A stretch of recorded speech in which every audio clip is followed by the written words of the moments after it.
Bismillahirrahmanirrahim. Assalamualaikum warahmatullahi wabarakatuh. Salam sejahtera tuan-tuan dan puan-puan yang dirahmati Allah sekalian. Alhamdulillah, kita ni dah memasuki kempen di Selekoh yang terakhir. Baru-baru ini telah pun diadakan undian cabutan. Nak tengok calon-calon yang bertanding ni nombor berapa. Hampir 400 orang telah menawarkan diri untuk mengisi calon-calon yang ada. Kita tengok calon yang paling banyak sekali menawarkan diri ialah daripada sayap pemuda. Jadi walaupun kita ni orang kata mungkin macam dah tak relevan, parti nak karam dan sebagainya, macam-macam yang di label kepada kita, tetapi minat anak muda kepada UMNO kita tengok sangat tinggi berbanding dengan yang lain-lain. Jadi untuk makluman tuan-tuan dan puan-puan, pada sesi kali ni, kalau sesi-sesi 2 minggu sebelum ni kita tampilkan banyak muka-muka baru yang nak menawarkan diri. Jadi mungkin seminggu 2 yang terakhir ni, final lap ni, kita tampilkan panglima-panglima, otai-otai kita yang telah pun menawarkan diri. Dan pada kali ini kita bersama dengan orang yang tak perlu kita kenalkan lagi lah, iaitu Datuk Lokman Nur Adam, calon Majlis Kerja Tertinggi nombor 14. Sekarang ni masing-masing dah ada nombor. Apa khabar Tok? Sihat? Baik, Alhamdulillah. Baik Tok, saya pertama nak ucap terima kasih kerana datang ke sini. Saya kena address dia sebab dia ahli Majlis Kerja Tertinggi. Jadi perasaan Datuk lah, jatuh pula pen. Perasaan Datuk lah apabila Majlis Kerja Tertinggi membuat keputusan untuk reinstate ataupun mengembalikan semula status Datuk sebagai ahli UMNO dan juga mengembalikan posisi Datuk di Majlis Kerja Tertinggi. Perasaan Datuk? Assalamualaikum warahmatullahi wabarakatuh. Pertama sekali sudah pastilah saya sangat berterima kasih dengan Presiden, Timbalan Presiden, Naib Presiden dan juga Ahli Majlis Kerja Tertinggi UMNO yang telah membatalkan pemecatan saya. Nak dapat jadi ahli pun saya hantar surat 8 kali. 8 kali merayu 8 kali merayu, mohon maaf. Kemudian nak dapatkan status lama. Kalau saya tak dapat status lama tu, saya terikat 3 tahun saya tak boleh bertanding. Maknanya selepas pilihan raya umum 15 tak boleh bertanding. Kemudian nak bertanding MT ni kena ada syarat dia, kena bertanding, kena duduk dalam jawatan kuasa bahagian sebab kita dah kira sebagai fresh punya ahli, freshie lah kan. So lepas pilihan raya ke-16 nanti baru boleh bertanding AJK bahagian. Lepas pilihan raya ke-17 tu baru boleh bertanding MT balik. 11 tahun. Jadi saya memang bersyukurlah bila dapat balik pembatalan tu berlaku. Bila pembatalan tu berlaku, saya dapat balik hak saya yang lama. Nak ikutkan boleh bertanding apa pun. Boleh pakai nombor lama. Boleh pakai nombor Naib lama. Presiden pun boleh pergi Boleh. Lagi senang sebenarnya kan. Tapi kita parti ni kita kena ikut nasihat orang lama kan. Itu utamanya Presiden dan sebagainya. Kita bagi peluang pada kawan-kawan yang lebih senior kan. Kita membantulah, kita membantu daripada kalau boleh menang lagi sekali, alhamdulillah kan. Bukan satu benda yang mudah untuk kali ni kan. Dulu kita lawan Mahathir seorang kan. Semua orang ni support kita. Itu pun dapat daripada 121 bahagian saja. Daripada 191 bahagian saja undi. 70 bahagian tak bagi. Dapat nombor 9 kan. Tapi kali ni kena ingat, kita dalam usaha untuk mempertahankan parti kita sepanjang tempoh 4 tahun 8 bulan ni, kita bukan hanya menyerang musuh kita di luar, ada juga di dalam kan. Ada juga yang nak mandingkan kita, ada juga yang nak pastikan kita kalah kerana ialah sudah pasti bila kita dukung pasukan yang dipimpin oleh Presiden, ada yang tak bersetuju bila kita bekerjasama dengan Kerajaan Perpaduan, Kerajaan Datuk Seri Anwar Ibrahim. Ada yang prefer untuk kita bersama dengan Kerajaan Muhyiddin dan sebagainya. Sebab mungkin dia tahu kalau bersama dengan Kerajaan Datuk Seri Anwar Ibrahim, mereka tak akan jadi menteri, mereka tidak akan jadi timbalan Perdana Menteri dan sebagainya. Jadi ada usaha untuk pastikan bahawa mereka dapat ambil alih parti. Jangan ingat bila Presiden dan timbalan ni sudah tidak dipertandingkan keadaan selamat. Dia tak selamat macam setengah-setengah orang sangka. Kalau mereka berjaya menang 3 naib presiden ke ataupun 2 daripada 3 naib presiden orang dia, Dan kemudian daripada 25 orang ahli jawatankuasa ataupun MKT pusat, mereka boleh letak orang dia, tak mustahil mereka boleh ambil alih. Malah presiden dengan timbalan boleh dipecat, salah seorang daripada naib presiden boleh diangkat menjadi pemangku presiden, dan pemangku presiden secara automatik akan menjadi pengurusi Barisan Nasional. Yang mahal sebenarnya ialah pengurusi jawatan pengurusi Barisan Nasional. Sebab apa mahal? Sebab semua calon pilihan raya yang telah mengundi, yang masuk bertanding, sebelum mereka jadi calon, mereka telah isi aku janji. Dalam aku janji itu, mereka telah menyerahkan kuasa kepada ketua parti. Bukan serah kuasa pada Datuk Zahid. Kena faham ni. Serah kuasa kepada ketua parti, maknanya kepada pengurusi Barisan Nasional. Daripada selepas pilihan raya umum ke-15 sehinggalah ke pilihan raya umum ke-16. Ketua parti telah diamanahkan, diberi mandat untuk memilih dengan kerajaan mana kita nak bersama. Dan untuk memilih siapa yang kita nak angkat menjadi Perdana Menteri. So kalau misalnya Datuk Zahid dan Datuk Mak Hassan dapat disingkirkan, pasukan baru itu boleh memegang jawatan pengurusi Barisan Nasional. Dia boleh tarik yang 30 orang BN ini untuk bersama dengan Bersatu dan PAS. Masa tu menangis pun tak guna. UMNO hanya boleh bertanding 26 kursi. Kalau ada pun lebih, mungkin daripada 18 kursi yang PKR menang, disebabkan PN ada 74 kursi, dia punya prestasi lebih baik, sudah pasti dia dapat lebih daripada 18 tu. Mungkin kita dapat tambahan 5. So 5 campur 26, 31. UMNO ada 191 bahagian. Apa akan jadi dengan 160 bahagian UMNO ni? Adakah kita akan kuburkan atau kita nak biarkan kita jaga bahagian-bahagian ni supaya boleh jadi kuda tunggangan kepada Bersatu dan PAS dalam pilihan raya yang akan datang? Ini ahli UMNO kena fikir semasa-masanya. Kalau kita bersama terus dengan kerajaan sekarang ni, DAP tak akan bertanding di kawasan UMNO. Mereka tak bertanding di kawasan UMNO. Kalau ada pun yang bertanding di kawasan UMNO, mungkin Amanah, mungkin PKR, dan mereka rata-rata mereka fokus di kawasan-kawasan bandar, kan. Kalau ada kita nak letak calon di kawasan bandar, kita boleh swap dengan mereka. Mereka ambil 1-2 kawasan kampung, kita ambil 1-2 kawasan bandar. So benda ni lebih mudah. Peluang untuk BN UMNO bertanding lebih banyak kursi di dalam pilihan raya akan datang, dan ada kemungkinan kita boleh kembalikan kekuatan kita ialah jika kita bersama dengan Pakatan Harapan. Kerana Pakatan Harapan mendapat sokongan majoriti bukan Melayu. UMNO masih lagi, walaupun kita hanya dapat 33% undi orang Melayu pada pilihan raya yang lepas, kita masih lagi merupakan parti orang Melayu yang paling besar, mempunyai keahlian paling ramai. Kita cuma gagal itu hari kerana kita disabotaj, kerana ada orang nak pastikan mereka terus kekal berkuasa, dia delay election. Ada orang takut hilang jawatan menteri, dia bisik-bisik kepada Perdana Menteri, supaya lengahkan.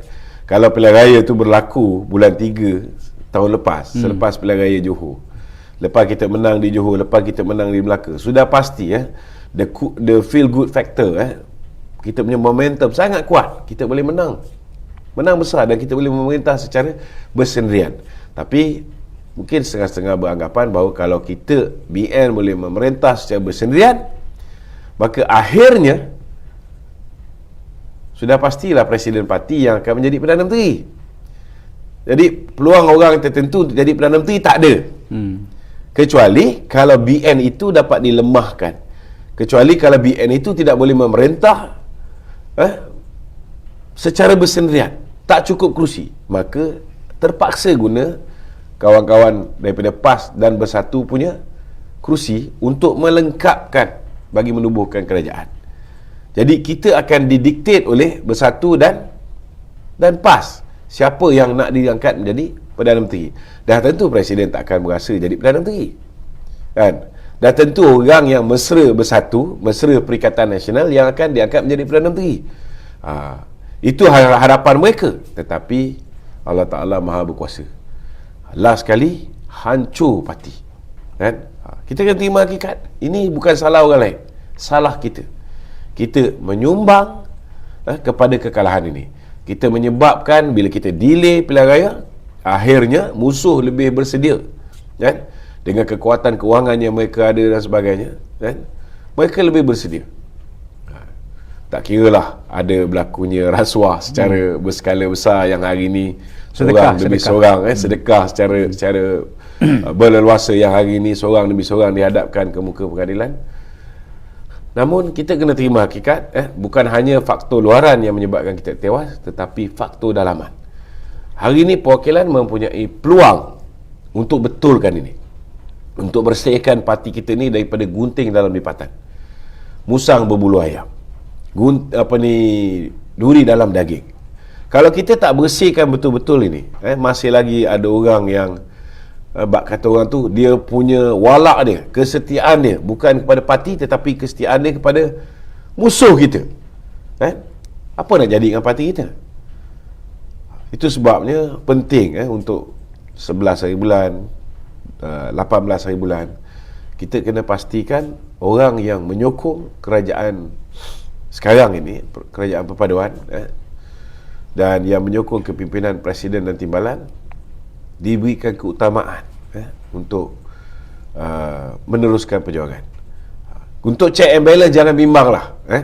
Saya ada track record, saya tak peduli naik presiden ke, timbalan presiden ke, naik presiden pun kita pernah tegur, kita akan buat kerja-kerja semak dan imbang tu, insya-Allah. Baik Datuk, kalau kita tengok antara perkara yang menjadi cabaran UMNO untuk move forward dengan berjayanya dalam pilihan raya ke-16 nanti, ialah untuk memastikan barisan kepimpinannya yang duduk dalam Majlis Kerja Tertinggi dan juga di sayap-sayap mempunyai satu semangat solidariti yang tidak berbelah bagi. Ini memerlukan satu pengorbanan daripada semua pihak. Kerana kalau kita meneruskan sikap kita seperti mana yang kita buat dulu, dah kalah pun kita masih nak berbalah. Betul. Kita masih ada satu tim nak menegakkan A, satu tim menegakkan B. Akhirnya semua orang akan mendapat nasib, semua orang akan mendapat masalah.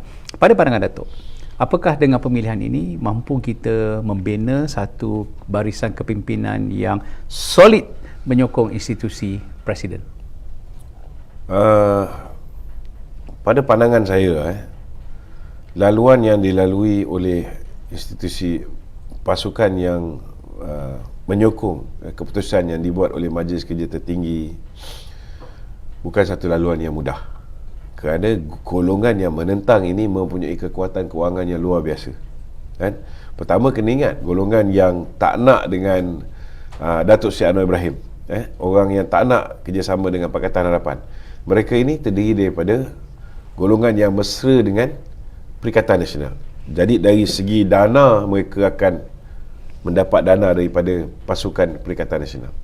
Sebab jika mereka memberikan dana kepada orang-orang yang bertanding dalam pemilihan UMNO ini, jika pasukan mereka itu menang, orang-orang ini akan terselamat daripada menjadi kluster mahkamah. Itu kita kena faham.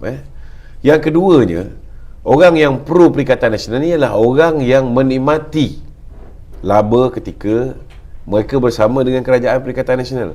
Bekas menteri, bekas timbalan Perdana Menteri, bekas Perdana Menteri pun, dari segi kekuatan kewangan mereka lebih daripada pasukan yang menyokong ni. Kena ingat tu.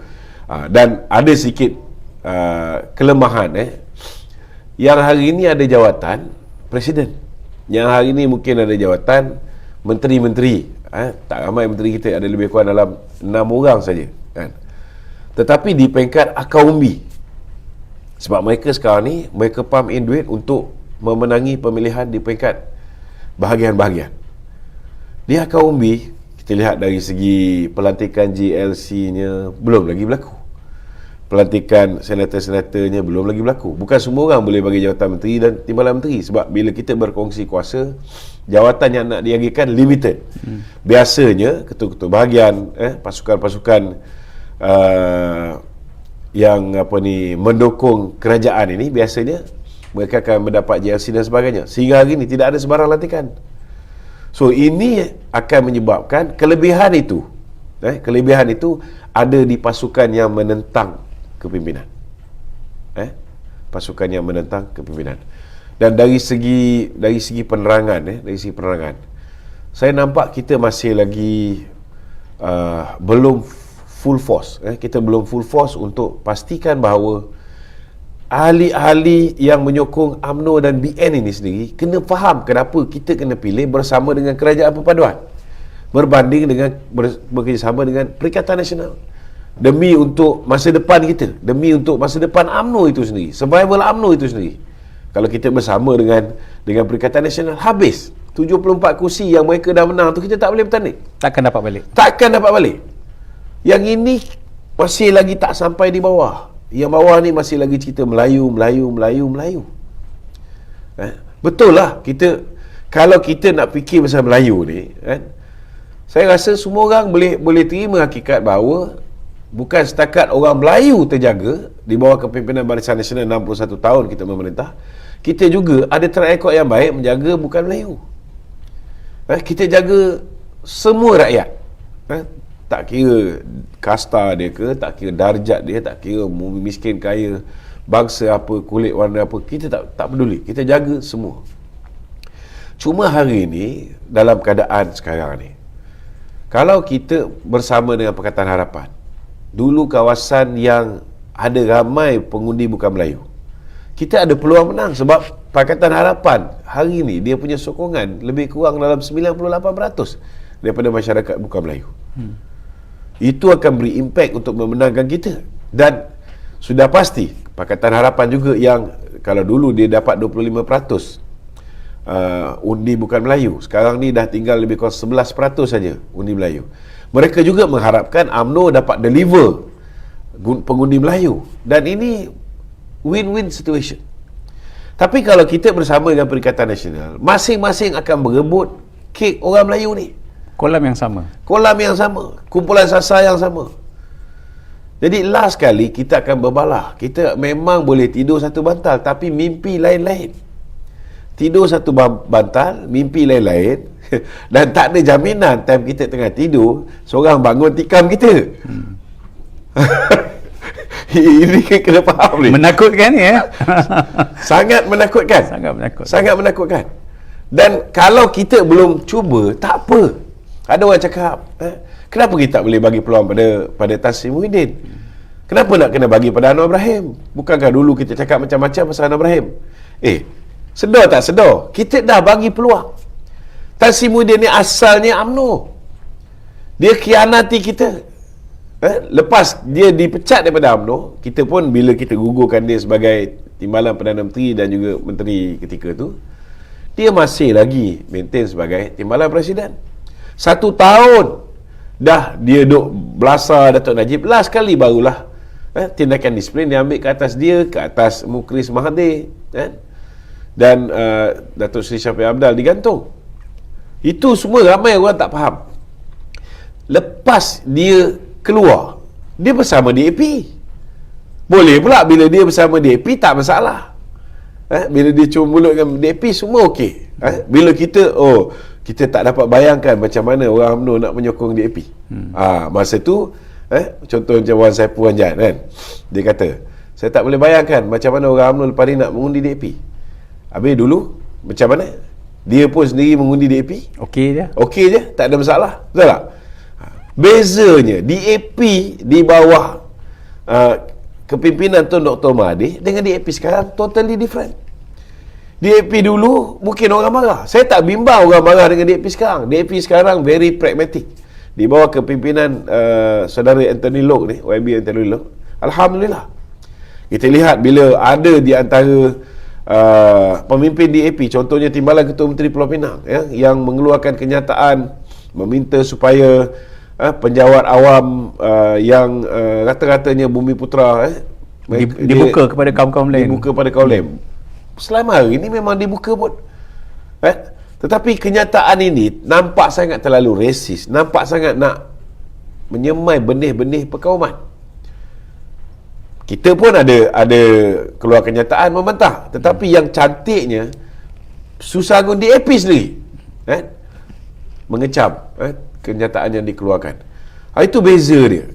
Kalau dulu kita tengok DAP mungkin adalah beberapa tindakan ni yang menyebabkan orang Melayu marah.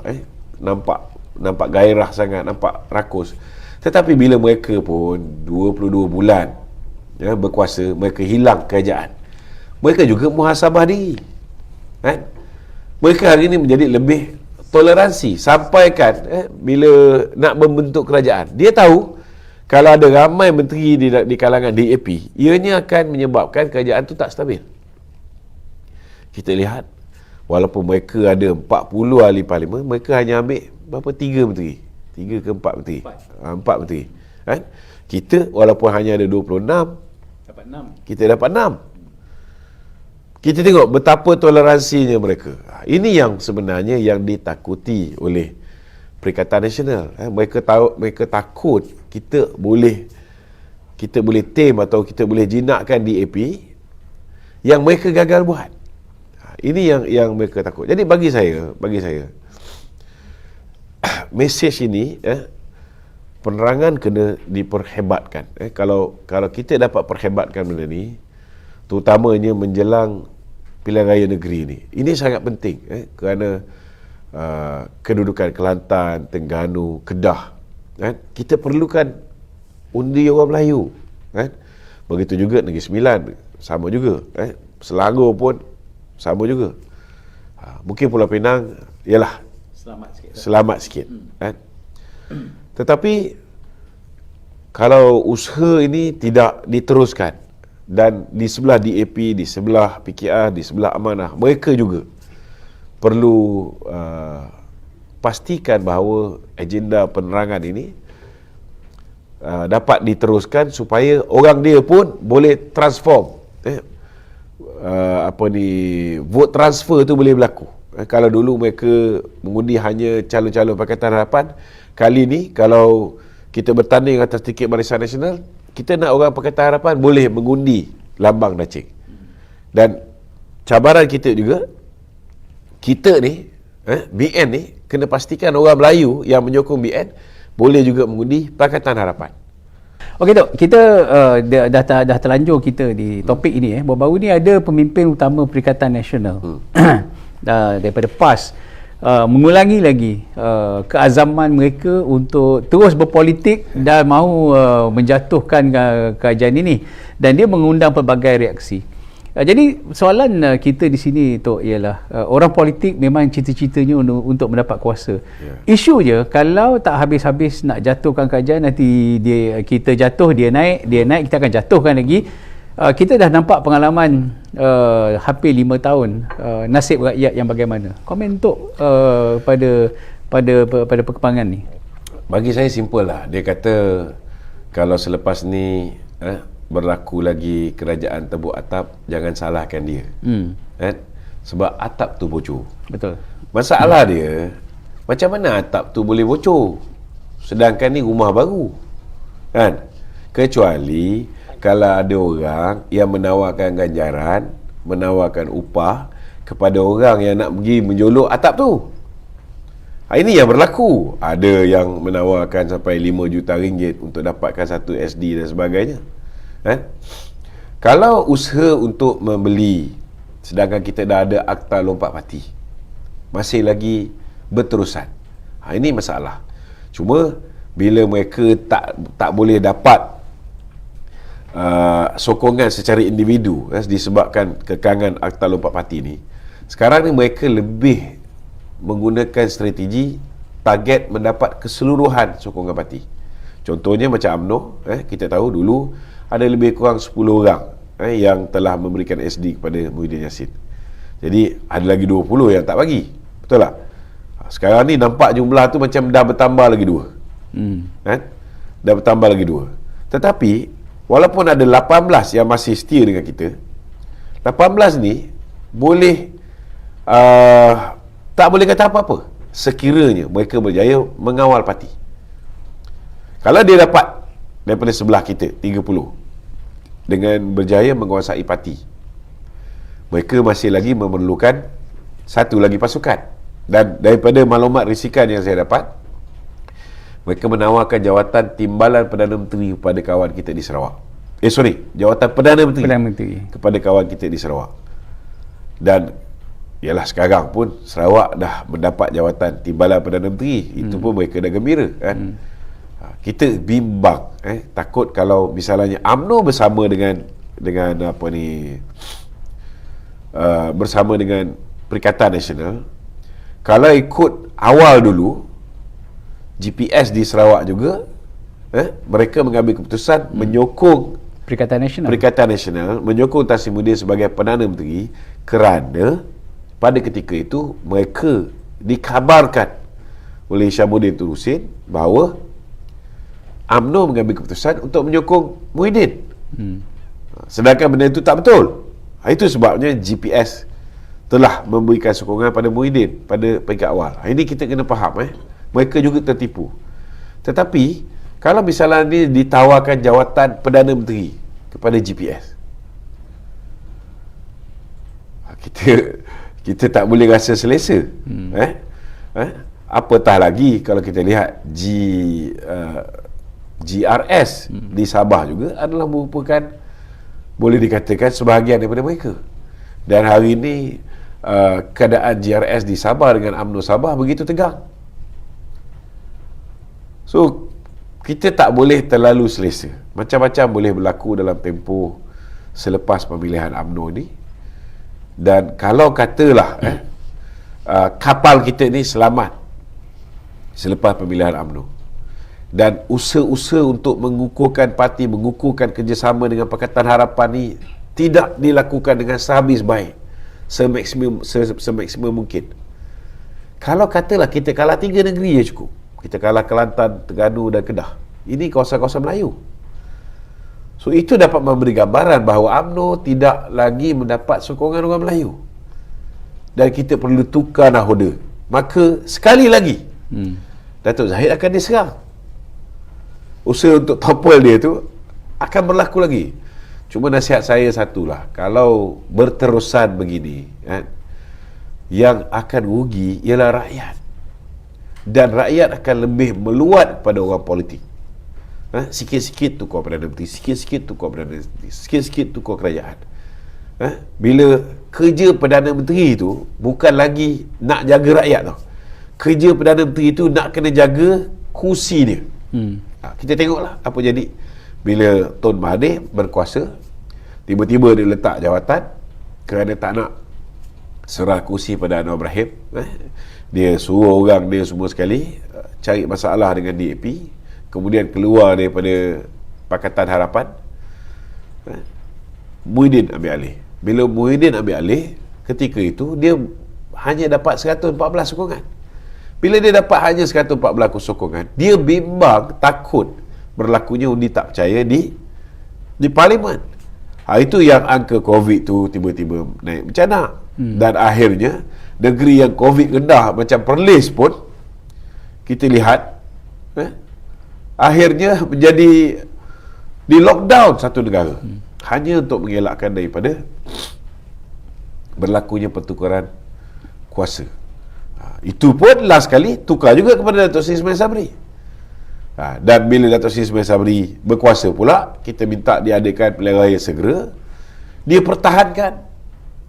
Kerana mereka bimbang kalau diadakan pilihan raya segera, orang-orang yang ada salah laku ketika berada dalam kerajaan, khususnya perbelanjaan yang 600 bilion yang dibelanjakan dalam tempoh darurat ini, semuanya akan terbongkar kalau bukan orang dia berada di dalam tapuk pemerintahan. Ini semua kita kena faham. Jadi kalau berterusan, sekarang ni kita dah ada kerajaan yang stabil 148 kursi. Kalau ada usaha untuk tembus atap ini, mendapat sokongan daripada pemimpin-pemimpin kita, saya terus terang saya cakap, saya bimbang. Hari ini Alhamdulillah Datuk Seri Anwar Ibrahim baru dapat daripada UAE lebih kurang dalam 25.5 bilion punya investment. Pelaburan. Kemudian kita dah dapat Tesla masuk balik. Kita dah dapat Amazon masuk balik. Orang dah mula nak dapat keyakinan. Walaupun saya agak perlahan, tetapi orang dah mula nak yakin. Orang dah mula rasa bahawa kerajaan ini stabil. Tetapi kalau cerita-cerita tembok atap ini, kita tengok apa jadi selepas keluarnya cerita tembok atap yang dikatakan atap bocor oleh Presiden PAS, kan? Kita lihat bursa saham Kuala Lumpur berudum ni. So mulut ayat-ayat yang keluar daripada mulut dia, kalau nak dikirakan, ini juga boleh dikira sebagai sabotaj negara. Ini economic sabotage. So kalau rakyat, mungkin rakyat tak boleh buat apa, sebab ini semua mainan-mainan ahli-ahli parlimen, kan? Itu sebab bila kita nak memilih calon, kita kena pastikan calon yang betul-betul dengan kita. Bila Datuk Zahid nak buat keputusan ni, bukan keputusan yang senang. Saya, kalau ikut saya lah kan, yang mana tak ikut kita pecat dia. Contohnya macam bila parti buat keputusan, tarik sokongan daripada kerajaan Muhyiddin. Berapa orang je yang setuju tarik? Lebih kurang 15 orang. Macam Dr. Samsul Anwar Nasarah, calon nombor 38, dia ambil nombor saya tu. Kan? Kita suruh dia letak jawatan sebagai menteri, dia letak. Kita tengok Datuk Seri Noraini, letak jawatan. kita suruh letak jawatan menteri, dia letak. Tapi ada lebih kurang 35 orang tak nak letak.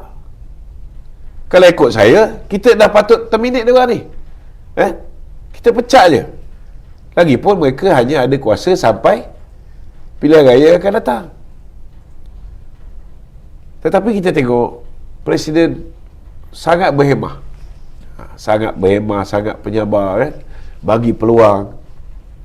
Kita bagi peluang juga pada Datuk Hisham, dengan harapan dia boleh berubah. Dan hubungan dia dah baik dengan Presiden sebelum pilihan raya. Lepas pilihan raya, tiba-tiba dia hasut yang 10 orang tu untuk bagi SD kepada Tan Sri Muhyiddin. Macam mana kita tak ambil tindakan? Kita dah, contohnya lah, orang macam Norma, kita dah gugurkan di Selangor. Orang macam Syahidah Kasim, yang kita tahu dia orang ni dengan Perikatan Nasional sangat rapat. Kita nak pastikan bahawa calon pilihan raya ni, lepas pilihan raya, mereka masih bersama dengan kita. Kita dah buat tapisan macam tu pun, lepas pilihan raya ada 10 lagi ahli parlimen kita yang tak setia dengan kita, yang memberikan sokongan kepada Muhyiddin Yassin. Jadi macam mana?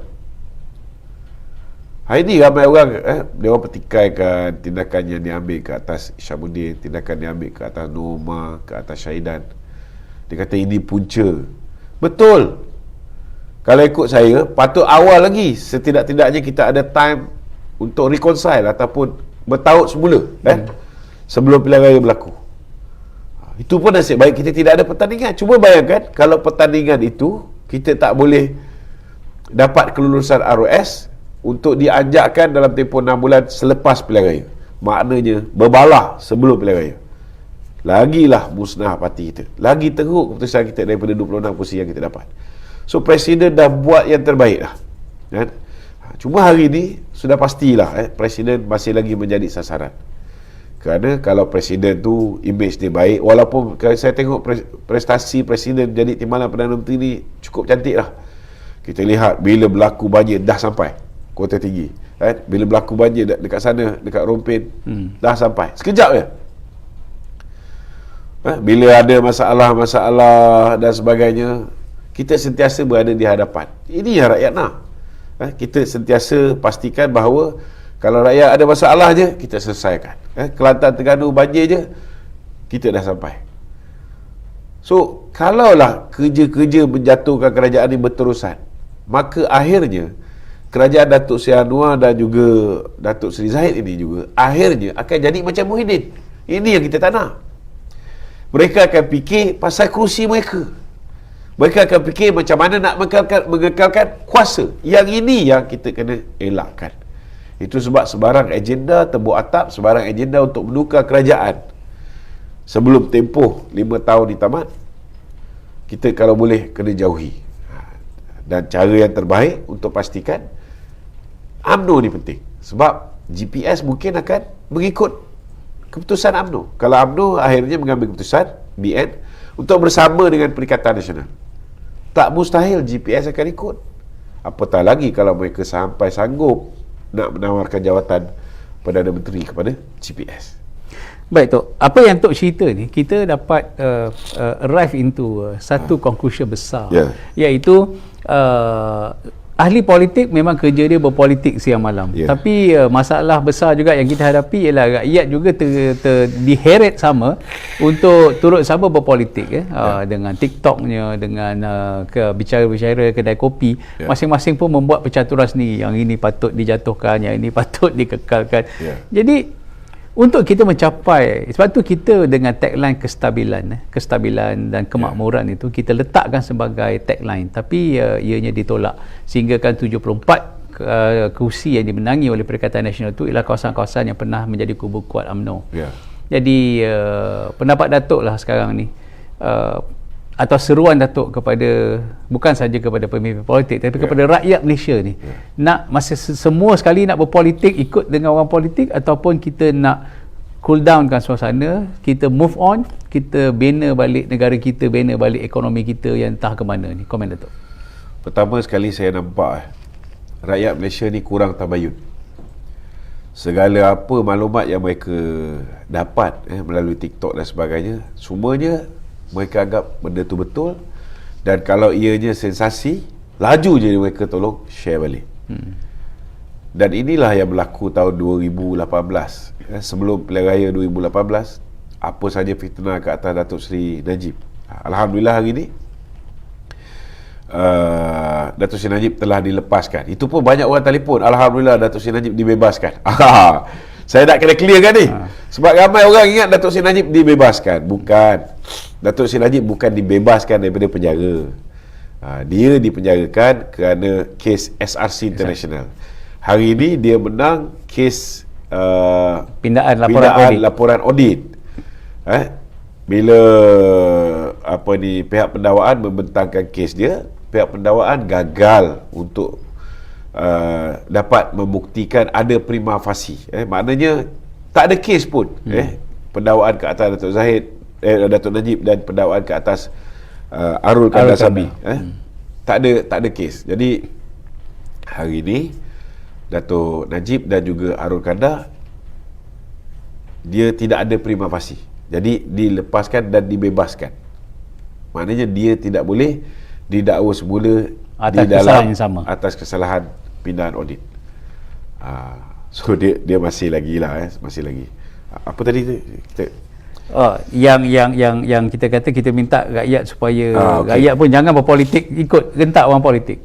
Dalam Islam pun kita diajar, bila datang orang yang fasik menyampaikan sesuatu maklumat kepada kita, kita pastikan kita siasat dulu sama ada maklumat tu betul ataupun tidak. Tapi saya tengok kalau di TikTok ni bukan setakat orang fasik, orang yang dah murtad macam Syafiq Halim. Ini orang dah terang-terang secara live murtad. Kan ada follower daripada kalangan Perikatan Nasional ni yang mengagung-agungkan dia. Ni orang kita ni, kalau setakat dia dulu UMNO, Joko UMNO, kalau tengok dia cakap tu memang dia ni pandai cakap lah. Dia pandai cakap dan dia pandai, dia hafal. Mula-mula kita tengok dia macam very informatif, banyak maklumat. Tetapi bila kita tengok dia dah, maklumat dia tu bercampur, yang betul dengan tak betul. So sepatutnya kalau orang tu ada ilmu, dia boleh tapis. Tapi bimbangnya orang-orang yang tak ada ilmu, orang yang tak ada maklumat, orang yang jarang membaca, dia akan anggap semua maklumat daripada Syafiq ni maklumat yang betul. So saya nak bayangkan, cuba bayangkan orang yang dah murtad, kalau takat tukar parti buat announcement dekat ni, okey lagi. Kalau agama pun dia boleh tukar, macam mana orang yang value macam ni orang masih jadikan sebagai bahan rujukan? Dan dalam TikTok, kita tak nafikan lah mereka ada kemampuan keuangan untuk bayar influencer untuk upload video-video cara mereka. Dan kalau kita tengok dalam TikTok, video-video ni kebanyakan pendek-pendek tau, tak tapi panjang, sangat berkesan. Kalau saya ada sedikit rasa pelik lah, kenapa video pendek yang mesej pun tak sampai, kadang-kadang tu bodoh-bodoh je. Tapi Tetapi fly high. dia betul-betul boleh viral. Itu pun boleh menggambarkan tahap pemikiran rakyat Malaysia pun ada juga. Ada sikit mengecewakan saya lah kan. Kalau video-video yang berbentuk penjelasan dakwah ataupun berkaitan dengan agama ke, orang tengok TikTok ni okey kan. Tetapi kalau berbentuk fitnah, mereka pun tak nak check, tak nak tabayun, mereka terima bulat-bulat. Saya bimbang kalau kita pun tak buat kita punya video-video pendek di TikTok ni, kita akan ketinggalan lebih teruk di dalam pilihan raya akan datang. Itu sebab fokus utama kepimpinan parti bukan hanya jentera penerangan maknanya baik pemuda, wanita, puteri parti Indo mereka kena pastikan hari ini semua pemimpin parti dari segi media sosial tak boleh tinggalkan TikTok. Betul. Kita tak mampu nak bayar influencer, tetapi kita boleh hasilkan influencer kita sendiri. Mungkin untuk 6 bulan atau untuk kalau katalah pilihan raya bulan 7 mungkin tak sampai kekuatan untuk lahirkan ramai. Tapi takkan 3-4 orang kita tak boleh lahirkan. Takkan orang yang dah sedia ada influence, video-video mereka tidak boleh kita pendek-pendekkan. Contohnya macam saya tiap-tiap malam cakap, dalam satu live tu ada 10 tajuk yang kita jawab. Sepatutnya ada yang tukang potong. So kena ada kolaborasi lah. Maknanya ada setengah orang tu dia jadi content provider, ada setengah orang dia jadi video editor, ada setengah orang dia jadi graphic designer. So parti kena gemblingkan tenaga-tenaga dia orang ni untuk enhance kekuatan parti tu. Bila UMNO online buat talk show macam ni kan, BNCOMS boleh tolong potong-potong contohnya kan. Ataupun wanita UMNO ke selepas ni, ataupun ke pemuda ke puteri ke yang banyak dulu jaga IT, masing-masing kena main peranan. Dan kita lepas ni akan ada kepimpinan baru di peringkat bahagian, kepimpinan baru di peringkat pusat. Pastikan orang yang nak jadi calon pilihan raya ni hari-hari kalau boleh, macam Presiden cakap, live ni kena hari-hari. Betul. Tak semestinya kena buat macam saya buat 1 jam lebih tak semestinya. Pendek-pendek pun cukup. Pendek-pendek pun cukup. Ada satu isu, buat. Kalau rasa tak tahu macam mana nak cari isu, malah nak baca, senang je. Tiap-tiap malam dengar je apa saya cakap. Lepas tu kopi je. Lepas tu naratifnya. ambil satu jawapan saya, kamu sampaikan. Q dah ada dah. Q dah ada kan. Kamu sampaikan mengikut bahasa kamu sendiri, cara kamu sendiri. Kalau peringkat awal tu nak tiru bulat-bulat pun tirulah kan. Tetapi penyampaiannya kamu. Jadi setidak-tidaknya orang yang bakal mengundi kamu lagi 5 tahun, dia dah kenal lah, oh ini orang memang aktif media sosial. Kan? Lepas tu kita buat program-program rakyat, ziarah kasih, program sukan, masukkan dalam TikTok, dalam kita media sosial. Kalau benda ni dilakukan secara bersama, contohnya hari ni kita berhadapan dengan banjir. Hari ni semua orang tahu bahawa setiap kali banjir je, muka orang UMNO je. Tapi yang menyedihkan, setiap kali banjir, muka YB UMNO yang kalah. Datang bagi bantuan. Dia datang bagi bantuan. Apa jadi dengan YB PAS? Apa jadi dengan YB Bersatu? Orang bercakap ni. Kan? Tetapi masalah dia, yang tahu YB UMNO yang kalah tu masih lagi servis, kan? Ialah orang yang duduk di pusat penempatan sementara. Ataupun macam saya biasa saya tak pergi ke pusat penempatan sementara sebab saya nak hantar bantuan ke pusat penempatan sementara ni susah, nak kena melalui JKM dan sebagainya, Jabatan Kebajikan Masyarakat. Jadi saya ambil pendekatan, saya terus hantar rumah ke rumah. Tapi tak boleh lah masuk rumah dah sampai bumbung tu, tak boleh lah nak pergi masuk. Kan? Kita ialah dengan kekuatan yang kita ada, kemampuan kita ada. Kalau kita ada bot, bolehlah kita masuk yang mana yang duduk kat atas bumbung.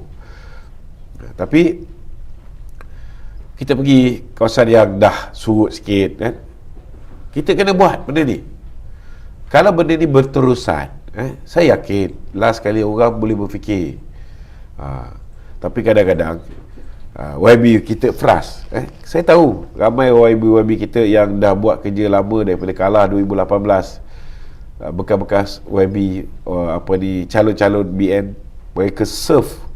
Kita mengamalkan politik, kata orang tu politik khidmat bakti. 4 tahun 8 bulan dah sekarang ni. 4 tahun 6 bulan mereka berikan khidmat bakti. Last kali duit juga menjadi keutamaan. Dia kata, ada juga yang kata dengan saya kan, kata, aku tak faham dah banyak aku belanja, bagi bantuan ziarah kasih, bagi bantuan banjir dan sebagainya, tapi last kali duit di saat akhir ni yang mengubah pengundi. Lebih baik kita jangan bagi apa-apa kan? Dan nak ujung tu baru kita bagi Sedekah. Jangan sedekah. Rasuah tak boleh, haram. Rasuah tak boleh. Sedekah. Sebab dah ada fatwa baru daripada Tuan Guru Haji Hadi kan. Betul. Tak boleh lah kan. Biar kita maintain. Walaupun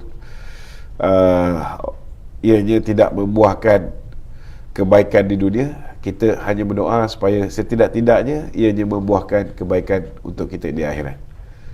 Kerja baik ni tak boleh ada sebab kan. Tak boleh ada sebab kerana nak dapatkan undi. So buat je, janji ikhlas kan. Lambat laun kan, kalau kali pertama kalah, kali kedua kalah, takkan kali ketiga pun kalah kalau kita konsisten membantu rakyat. Okey, Tok, kita berada di selekoh yang terakhir ni.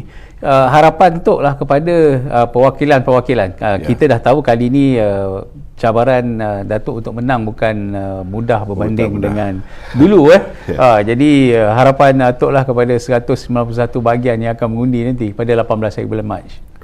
Kalau dulu senang sikit sebab kita punya musuh di luar parti. Sekarang ni orang yang gunting dalam lipatan, yang geng-geng orang yang kena pecat, kena gantung ni ramai nak benamkan kita. Jadi memang bukan satu benda yang mudah. Cuma harapan saya satulah, saya sebagai calon MKT contohnya, takkan daripada 25 kursi tak boleh bagi satu kursi untuk orang yang boleh semak imbang parti, orang yang boleh jaga kepentingan parti dan saya ada track record tu. Dikala parti kalah, kita tak masuk dalam gua. Kita berada di barisan hadapan. Report polis kita pergi demonstrasi dan sebagainya. Kita sentiasa berada di barisan hadapan. Walaupun sekarang ni kita sudah menjadi kerajaan, tak mustahil dalam tempoh beberapa bulan lagi keadaan boleh berubah. Kita mungkin kembali menjadi pembangkang. Tidak mustahil. Jadi UMNO kena mempersiapkan diri mereka untuk ada juga orang yang ada kepakaran. Macam mana nak melatih kawan-kawan kita ni untuk menjadi jurucakap parti. Saya ada pengalaman melatih beribu orang daripada saya menjadi pengurusi unit pidato pemuda BN dulu. Dan kita pun ada skill-skill dalam usaha memberikan penerangan yang mudah dipahami. Ramai orang boleh bercakap tetapi dengan bahasa yang mudah untuk rakyat the normal layman boleh faham, golongan menengah boleh faham, teknokrat pun boleh faham. Tak semua orang ada skill ni. Jadi saya rasa saya ada sedikit kelebihan itu dan saya nak terus menyumbang. Tak kira lah sama ada kita kekal dalam kerajaan ataupun kita keadaan boleh berubah bila-bila masa. Saya harap parti dapat memberi peluang lah kepada saya.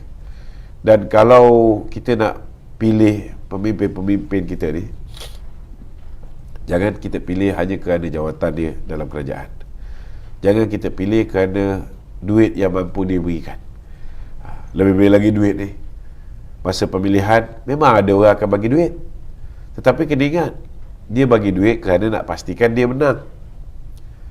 Tetapi selepas pemilihan, adakah bila kita minta duit daripada orang yang sama, mereka akan bagi untuk pastikan parti tu kuat? Tidak semestinya kan? Last kali terkotak kanting, UMNO di bahagian-bahagian, UMNO di cawangan-cawangan untuk survive, bagi memastikan mereka ni dapat meneruskan buat program dan sebagainya. Jadi tak semestinya bahawa perjuangan ni memerlukan duit untuk kita teruskan perjuangan, tetapi tak dinafikan duit tu perlu kan? Jadi saya yakin dengan idea-idea yang saya ada, ada program, kita perlukan duit, tetapi ada perjuangan kita tak perlu pun keluarkan duit. Setiap malam saya dan sahabat-sahabat yang buat soalan, mereka ni sukarelawan. Saya tak pernah bayar dia bang. Habis kuat pun lepas makan belanja makan. So masih lagi ada idealisme perjuangan di kalangan orang UMNO ni. So pastikan bila kita nak memilih pada 11 hari bulan, pada 18 hari bulan, jangan tolak orang perjuangan.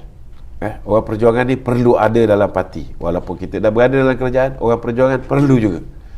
Kerana apa pun boleh jadi. Bila masa boleh terjadi. Boleh berubah. Tak mustahil juga kalau tiba-tiba bila UMNO berpecah, kita ada 30 je, 26 daripada UMNO. Tapi kalau dah ada 12 yang ada cita-cita nak pergi sebelah sana, PAS ada 40 lebih. Kalau katalah tiba-tiba Datuk Seri Anwar Ibrahim give up dengan UMNO ni, asyik berlaga di antara satu sama lain, tak mustahil tiba-tiba dia menukar pilihan dia untuk mengambil PAS untuk bersama dengan dia. Kita boleh jadi pembangkang balik. Jadi kita kena bersiap sedia untuk berhadapan dengan sebarang bentuk kemungkinan. Itu je lah pesan saya. Pastikan kalau ada orang bagi duit, kalau nak terima, anggaplah itu duit raya. Nak raya ni, betul tak? Tetapi bila mengundi, nilaikan orang yang kita nak undi tu. Baik, tuan-tuan dan puan-puan, mengulas pesanan Datuk Lokman tadi, penting untuk kita sekarang ini memilih pemimpin yang boleh mempertahankan parti. Saya puji tak ramai yang mampu buat seperti mana yang Datuk Lokman buat. Tak ada insentif, tak ada bayaran, muncul tiap-tiap malam, jawab semua soalan, sampai salah jawab polis datang minta statement apa semua, panggil ke balai, ni cerita apa ni. Jadi kita nak minta pemimpin yang macam tu lah. Ini zaman media sosial, kita kena cari pemimpin yang mesra dengan social media yang ada ni. Jangan susah sangat zaman kita nak dengar dia bercakap tu sebulan sekali pun payah. Jadi cari orang yang mesra media sosial, yang boleh mempertahankan parti bila-bila masa tanpa disuruh. Kalau tidak, kami pun kena pergi cari pemimpin. Tok bolehlah tolong ulas ni macam ni. Jadi ini bukan zamannya dah, kerana anak muda di luar sana dia dengan handphone dia 24 jam, dan dia ada isu dia nak tengok macam mana kita respon, macam mana kita jelaskan. Jadi kalau ambil masa nak cek sana cek sini, saya ingat anak muda pun jemu dengan pemimpin macam ni lambat. Jadi pilihlah kepada 191 bahagian. Datuk Lokman pun dia tak pernah terfikir dia akan bertanding kali ni. Kalau kita dengar dia punya talk tiap-tiap malam tu, macam tak ada harapan lah. Memang dia tak pernah mengharap pun. Tapi Majlis Kerja Tertinggi, saya ingat Presiden Parti pun dia sangat menghargai usaha-usaha orang perjuangan. Jadi dibawa usul ke mesyuarat pengurusan, dibawa usul ke mesyuarat Majlis Kerja Tertinggi. Akhirnya Majlis Kerja Tertinggi memutuskan pemecatan itu dibatalkan. Sekarang ni Lokman Adam ni dia bukan luar biasa, dia ahli Majlis Kerja Tertinggi dan kita harapkan supaya dia bolehlah dipilih sekali lagi, kerana terbukti dia menjadi jurucakap parti tanpa tanpa lelah. Jadi ini antara perkara-perkara orang-orang yang kita perlukan dalam parti di saat kita nak membina semula kekuatan parti. Kalau kita nak macam saya selalu sebut tentang contemporary, inilah pemimpin contemporary yang mesra media sosial, yang boleh menjawab isu, yang bijak artikulasi isu-isu tertentu, memudahkan rakyat faham.